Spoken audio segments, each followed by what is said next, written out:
Hi, welcome back to Brooksy's Bass Corner and my Essential Bass Albums series, looking back at albums that in my view are essential listening for any bass player. It might be an album that sold millions of copies worldwide and thrust the bassist onto megastardom, or it might be an album that didn't sell particularly well, but cut a niche for a particular bassist to propel the band onto greater things. Or it might just be a great album in terms of the bass performance. Either way, I think these albums deserve your attention, and perhaps by watching this video you might be intrigued to check out the album for yourself, and who knows, maybe it will excite you as much as it excited me when I first discovered it.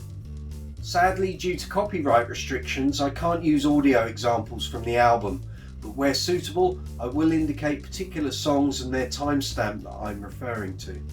If you enjoy the video, please hit the subscribe button below, hit the notification bell so that you receive notifications when I post new videos, and please give the video a thumbs up, I'd really appreciate it.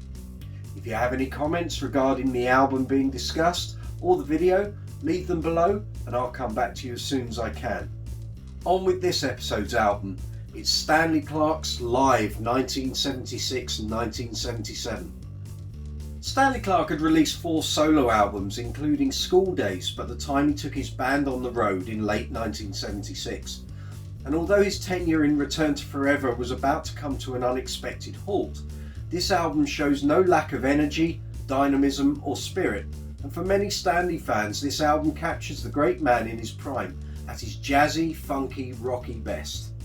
Although this album wasn't actually released until 1991, the sound quality and nature of the recordings is superb, with many of the tracks elongated versions of their original form on the studio recordings. Have no fear, the musicianship is exemplary, with Ray Gomez on guitar and Jerry Brown on drums forming a great core band with Stanley, while the 4-piece horn section are the icing on the cake, adding a musical gloss to the arrangements.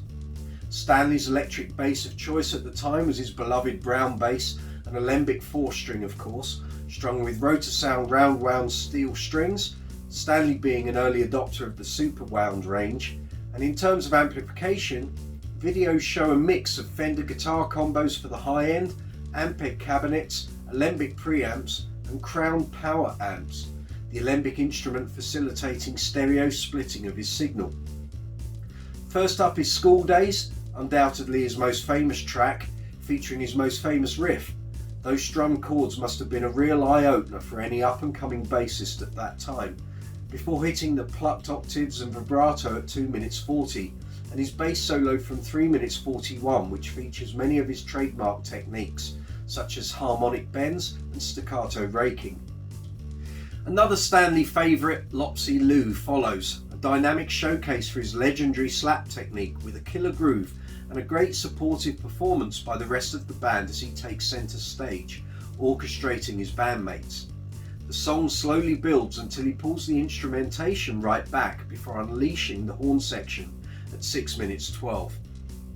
Quiet Afternoon is a laid-back affair, the muted trumpet and flute carrying the intro melodies before Stanley picks up the verse melody on bass, before handing over soloing duties to Alfie Williams on sax. Think of a chilled summer afternoon doing nothing but relaxing. This is the soundtrack. Silly Putty follows hot on its heels, a slippery, greasy slice of bass-led funk if ever there was one, and featuring bent harmonics at 1 minute 5, 2 minutes 10 and 4 minutes 49, with double stops at 4 minutes 55. Dayride, the first of 2 Return to Forever covers, is the only track recorded in the UK at Hammersmith Odeon in London in June 1977, no less. And even though the bass fulfills a more supportive role on this number, the horn section and Jerry Brown on drums create a driving energy within the track. The ubiquitous drum solo was par for the course at this time, so it's no surprise that one track on this album had to include one.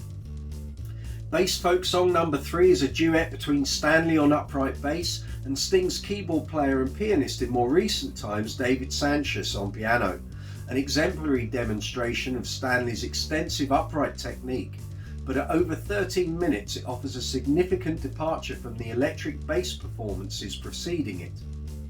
The Magician, the other Return to Forever cover, and Vulcan Princess from Stanley's second album are far more fusion based than the other tracks, and highlight perfectly the level of musicianship on display. The audiences on this tour were truly served a musical feast.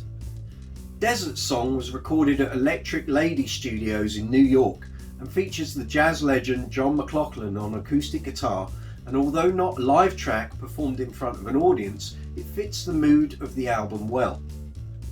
What this album does is remind us just what a groundbreaking talent Stanley was and still is. He took both the electric and acoustic bass to new heights, and this album serves as the perfect illustration of that. Stanley is quoted as saying this was possibly the most fun he had with a band on the road, and their consistency night after night showed the strength of their characters. From this evidence, it's clear to see and hear why. If you enjoyed the video, please hit the subscribe button below, hit the notification bell so that you receive notifications when I release new videos, and please give the video a thumbs up, I'd really appreciate it. If you have any comments regarding the album or the video, leave them below and I'll come back to you as soon as I can. Look forward to seeing you here again on Brooksy's Bass Corner.